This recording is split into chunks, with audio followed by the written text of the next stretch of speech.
My name is Lauren. I'm a 36-year-old woman working from home. My husband, Daniel, and I got married 3 years ago. At that time, we were both 33 and wanted to have children, so we decided to see a doctor considering fertility treatments. The results showed no issues, which was a relief, but despite waiting patiently, we had no luck conceiving a baby. As we were about to give up, Daniel said, "But my mom insists we must have a successor." I sighed at his confused words. Daniel is generally a good husband, but he has a tendency to be a bit of a mama's boy and always agrees with whatever his mother says. I don't particularly like my mother-in-law. Daniel is the eldest son and has a younger sister, but my mother-in-law adores Daniel, practicing favoritism to an extreme. His sister didn't like this, so she left home early. Daniel's job involves a lot of transfers, but when we got married, he was working near his parents' home. When we were getting married, he warned me that he might get transferred, but I felt as long as we were together, I could live anywhere. However, when we rented a house near his parents' home, my mother-in-law would often come over to our house on Daniel's days off, and even while I was working from home, she would find excuses to drop by and interfere with my work, criticizing my way of doing laundry or cleaning. It's downright annoying. Additionally, every time we meet, she would ask about having a grandchild. Of course, it has to be a boy. We don't need a girl.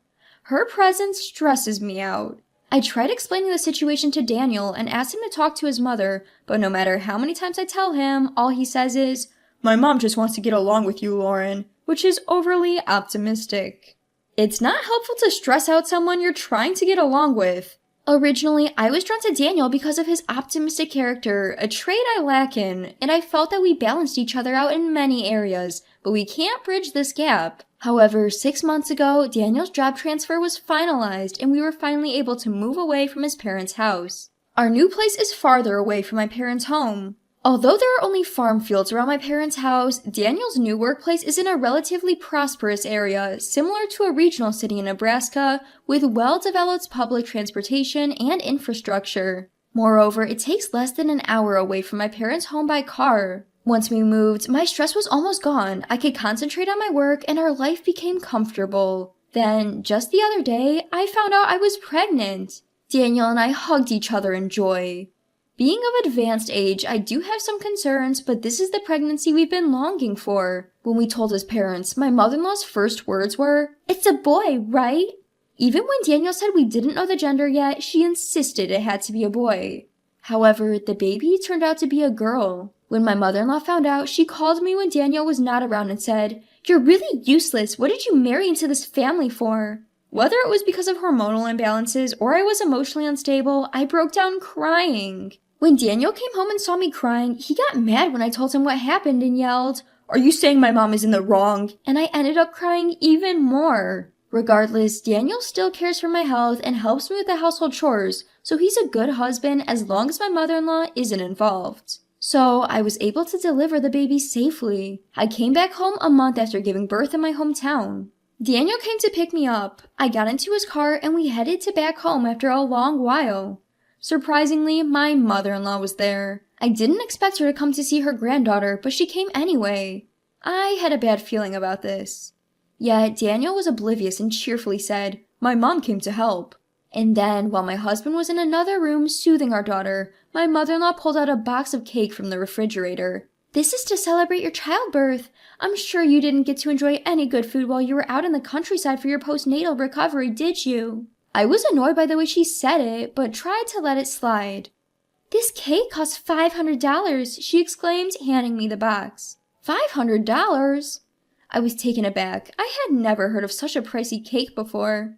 Nodding, my mother-in-law urged me to open it. I was curious to see what a $500 cake would look like. Excited, I placed the box on the table and opened it. But I was slightly disturbed by the smug look on my mother-in-law's face. The cake that came out of the box was not what you would expect for $500. The whipped cream was dried out, and while there were fruits on top, they were clearly canned oranges. I wondered which bakery would sell such a shoddy cake for $500. I love sweets, and I can enjoy any cake regardless of its price. Yet, this was the first time I felt such disappointment the moment I opened a cake box. However, the story with my mother-in-law's cake didn't end there. I couldn't believe my eyes. As I looked up from the cake, there she was grinning. "So, how's the $500 cake?" she asked. At that point, I lost my temper and threw the cake, box and all, into the trash. "Please leave," I shouted. Surprised by my outburst, my husband rushed into the living room. Before I could say anything, my mother-in-law started crying to my husband. "Lauren is being so mean." Then she pointed at the trash can. My husband looked at it and became furious. "You, what the hell have you done? That was a cake my mom went through all the trouble to make." As I lost the opportunity to mention the supposed $500 cake, my mother-in-law chimed in. "Yes, that's right. I made that cake for you, so it's worth $500. Ah, so that's what it was. Of course there's no way such a cake would cost $500. Even at $50, no, even at $5, I wouldn't buy it. Everything finally made sense. There's no way any bakery would approve such a disrespectful cake. As I was processing the situation, my husband yelled out, "Lauren, apologize to Mom." It seems my husband is always on my mother-in-law's side no matter what. As I was standing there in shock, I heard our daughter, who I thought was put to sleep, crying, so I rushed to her. There was some commotion on the other side of the door, but right now, my daughter was my priority. When I finally got her to settle down and return to the living room, I found a note saying that they had gone out to eat and that I should reflect on my actions. I was stunned. I wondered if I could return to live here with my husband, but I didn't know if it would be right to run crying to my parents. But I had nowhere else to go. As I was thinking about this, I glanced at the trash can where I had thrown the cake away. It was just as I had left it, untouched. On a whim, I decided to take a picture of it. When I called my parents and told them the whole story, my father said he would come to pick me up right away. I felt sorry for my newborn daughter. We had to move again. But for the both of us, it was better than staying here. My husband, who was supposed to be out for a meal, didn't return home as quickly as expected. My father arrived first. As my father was loading our belongings into his car, my husband and my mother-in-law finally came home. They seemed surprised to see my father there and got enraged when they saw him carrying my stuff. "Where are you going? Relying on your parents again, huh? You just run to your parents the moment something goes wrong." His words were harsher than usual. It seemed he had been drinking. His face was red and he smelled of alcohol. Seeing his state, I lost my temper. "You went drinking after leaving us, your wife and your newborn daughter at home? Right now, I don't want to be in the same space as you two. That's why I decided to rely on my parents." Then, my mother-in-law, who also smelled of alcohol, interjected. "Scary, good riddance, a daughter-in-law like you." Her comments always got on my nerves. "Indeed, as you wish, I'll take my daughter and go, so please enjoy your time alone with my husband, Daniel." When I said this, my husband made a confused face, but I ignored him and got in my father's car. It seems like my father was trying to keep his emotions in check, not intervening. The next day, my husband contacted me. "Where are you? I was surprised when I woke up and found you gone." Oh right, I had forgotten because he doesn't usually drink, but he tends to forget things when he does. I sighed. "Don't you remember? You left your hungry wife and daughter at home to go out to eat with your mother, and then you came back drunk. After being treated and spoken to like that, I couldn't stay there anymore." While my husband sounded surprised and flustered, I could hear my mother-in-law in the background, and my anger from yesterday returned. "So your mother stayed over? I won't be going back to a home where such a rude person is staying." "What do you mean?" His voice lowered. "She might be your mother, but she's a stranger to me. I'm exhausted from childbirth and don't have the energy to be considerate of others. Who do you think was the cause of our infertility? It was because your mother kept visiting and stressing me out. Otherwise, there's no way I would have gotten pregnant so soon after we moved and she stopped visiting. I was relieved not to see your mother's face, but when I came back home with our daughter, your mother was there and I just can't stand this." Though I knew I was saying some hurtful things, with all the resentment I had been holding back, I couldn't stop myself. And then my husband shouted over the phone, "You're the worst. Come back right now and apologize to my mom."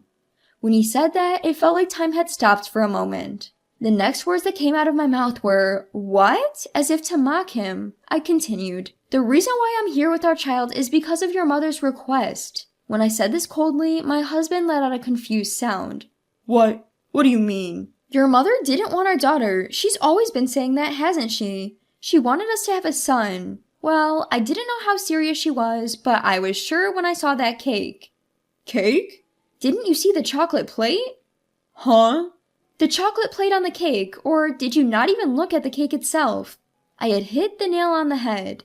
The trash can where I threw out yesterday's cake was still empty. So it was probably still the way it was yesterday. With that in mind, I instructed my husband to go look in the kitchen trash can. But there's nothing in here. Did she get rid of the evidence in the middle of the night? Then why don't you ask your mother what was written on the chocolate plate and where she threw it away? Then I could hear their exchange on the other end of the phone. She was denying knowledge of any chocolate plate, suggesting that I was being delusional. She stubbornly refused to reveal where she discarded it. So, how will my husband respond? She's saying she doesn't know anything about any plate. Even my husband sounded a bit hesitant, a bit weak. Right, wouldn't it be awful if Daniel saw that plate? Even if it's a lot of trouble, you got rid of it before he saw it, right? To get rid of the evidence. I could hear my husband's voice darken. In the background, behind my confused husband, I heard my mother-in-law's voice. Why don't you hurry up and come home? Tell her to entertain me. She's a really useless daughter-in-law. At her words, my husband finally seemed to be attempting to rein in his mother. I'm going to hang up and send a text. Maybe you and your mother should read it together. Contact me again when you are ready to talk. After saying that and ending the call, I sent all the photos of the cake and plate to my husband. Within 30 minutes, my husband called back and said he would be heading over here right away. I stopped him. My father-in-law should be getting there soon. Stay there. With that, I hung up. In reality, my own father had been so enraged by my husband's behavior yesterday that he had contacted my in-laws. He had reported everything to my father-in-law.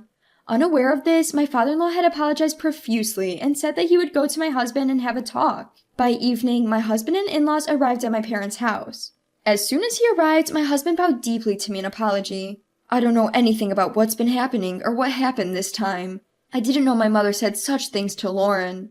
Looking at my seemingly repentant husband, I felt myself growing cold. Don't you think it's too late to say you didn't know? Didn't we have this conversation when we were living in our previous home? Despite that, you sided with your mother saying she just wanted to get close with me and did nothing to change her attitude towards me. At my words, my husband started to turn pale.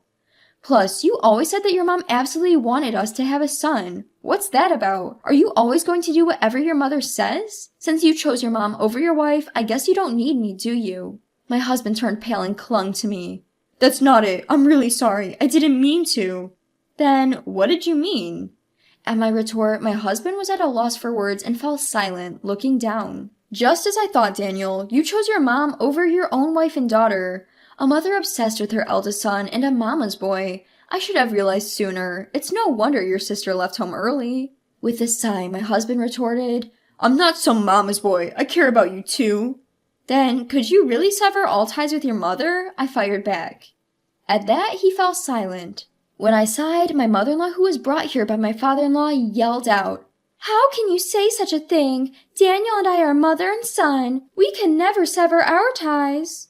His father tried to calm her down, but she just wouldn't stop. To be frank, I never really liked you. I wanted a younger wife for Daniel. Really? In that case, I'll sever ties with you right now. I have divorce papers ready. If we divorce, then you and I can be strangers. Hearing this, my husband's face turned pale as he looked at me. I don't want to maintain a relationship with someone who would write these nasty things on my cake plate. Saying this, I pulled out my phone and showed everyone the picture of the plate that read, Take your daughter and leave. Upon seeing this, his father, perhaps not having been fully informed, angrily shouted at his wife, turning blue in the face. What you did to your own daughter, you did it again to our daughter-in-law? I was shocked to hear this. Apparently, his mother had once served a birthday cake to her daughter with the words, I don't need a daughter written on it, leading to their estrangement. Just how much she must hate women. Perhaps she thought she could get more attention by excluding the women close to her. Indeed, her son Daniel was acting just as she expected. When I handed my husband the divorce papers, he started making excuses. We just had a child. We shouldn't be getting a divorce. My mom just went a little too far this time. She was just jealous of you. Try to understand.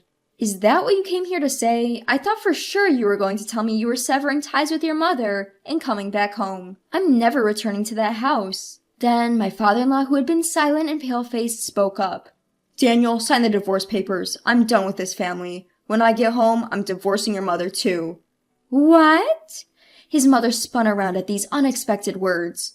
I've thought about it a few times before, but I thought it was too late for a divorce and that I just needed to be patient. But now that I see you doing the same thing to another woman, I've reached my limit. Sign our divorce paper and leave our house. Begrudgingly, my husband signed the divorce papers under his father's direction. As a consolation, I received around $10,000 from his father. At first, I declined, but I accepted gratefully when he assured me it would be deducted from his wife's assets. My ex-in-laws really did get divorced, and his mother seemed to rely on Daniel, but he refused to take her in, blaming her for his circumstance. Indeed, the family fell out. His mother, who hadn't worked since they got married, lost all the money she received as property division after investing it all in cryptocurrency, which someone had recommended to her as an easy way to make money. I received child support from Daniel every month, and now I'm raising our daughter with the help of my parents. I'm so happy to see our daughter growing up and doing great.